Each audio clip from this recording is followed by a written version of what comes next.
असल में पानी के अंदर हजारों खूंखार लैम्प्रे मछलियां मौजूद होती हैं जो इंसानों का खून चूसकर उन्हें मार देती हैं। लेकिन यह सब अचानक नहीं हुआ था।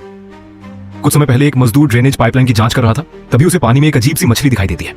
वह उसे पकड़ लेता है और खुशी खुशी अपनी पत्नी को फोन करके बताता है कि आज रात खाने में कुछ खास बनने वाला है। लेकिन फोन रखते ही वह मछली उसकी बाह में अपने नुकीले दांत गड़ा देती है।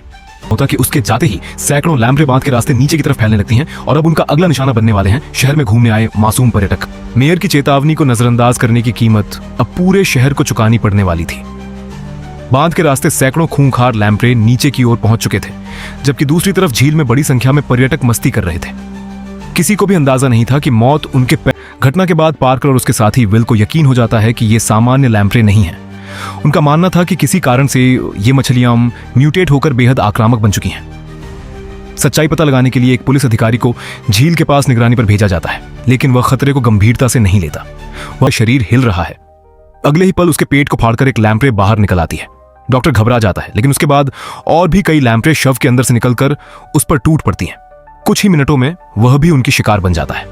जब पार्कर और विल पुलिस स्टेशन पहुंचते हैं तो वहां का भयावह दृश्य देखकर दंग रह जाते हैं। वह लाइव प्रसारण के जरिए नागरिकों को पानी से दूर रहने और सावधान रहने की अपील करता है। यह देखकर मेयर अगबूला हो जाता है। वह सीधे पार्कर के पास पहुंचता है, उसे सबके सामने अपमानित करता है और उसकी पुलिस चीफ की नौकरी तक छीन लेता है। लेकिन किस्मत को कुछ और ही मंजूर था। उसी दिन मेयर अपने ऑफिस के बाथरूम में जाता है।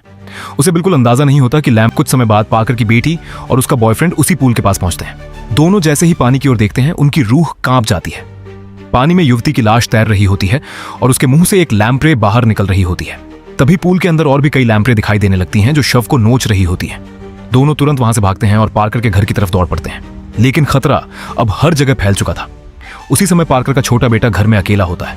अचानक बाथरूम और पाइपलाइन से दर्जनों लैम्प्रे घर के अंदर घुसने लगती हैं।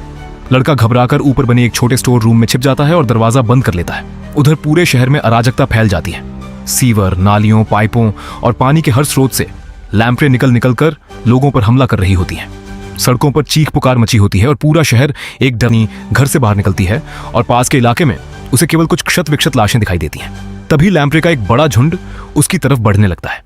वह तुरंत ईंधन जमीन पर फैलाकर उसमें आग लगा देती है, जिससे कई लैम्प्रे जलकर मर जाती हैं।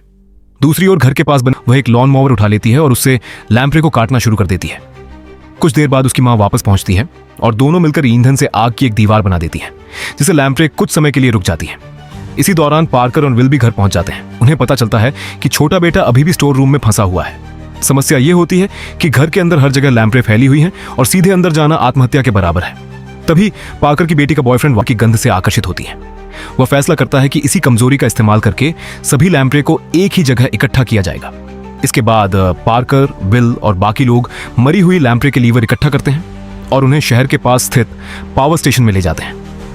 वहां एक गहरी सुरंगनुमा संरचना होती है जहां वे सारे लीवर फेंक देते हैं ताकि उनकी गंध दूर दूर तक फैल सके। योजना के अनुसार अब हजारों लैम्प्रे उस गंध से आकर्षित होकर एक ही जगह आने लगती हैं। लेकिन अंतिम चरण शुरू होने से पहले ही एक हादसा हो जाता है। यह देखने के लिए कि योजना काम कर रही है या नहीं, विल आगे बढ़ता है, लेकिन उसका संतुलन बिगड़ जाता है और वह सीधे उस गहरी सुरंग में गिर पड़ता है। पार्कर उसे बचाने की कोशिश करता है। अगले ही पल भयंकर हाई वोल्टेज करंट पूरी सुरंग में दौड़ जाता है। हजारों लैम्प्रे तड़पने लगती हैं और कुछ ही सेकंड में सभी जलकर खत्म हो जाती हैं। लंबे समय से चला आ रहा यह खौफनाक आतंक आखिरकार समाप्त हो जाता है। जब पार्कर वापस अपने परिवार के पास पहुंचता है तो सभी राहत की सांस लेते हैं। वे एक दूसरे को गले लगा लेते हैं, क्योंकि उन्होंने न केवल अपनी जान बचाई होती है बल्कि पूरे शहर को भी विनाश से बचा लिया होता है। विल की कुर्बानी व्यर्थ नहीं जाती और पार्कर का परिवार शहर के लोगों की नजर में सच्चा हीरो बन जाता है। इस तरह खूनी लैम्प्रे मछलियों का आतंक हमेशा के लिए खत्म हो जाता है और शहर में एक बार फिर शांति लौट आती है।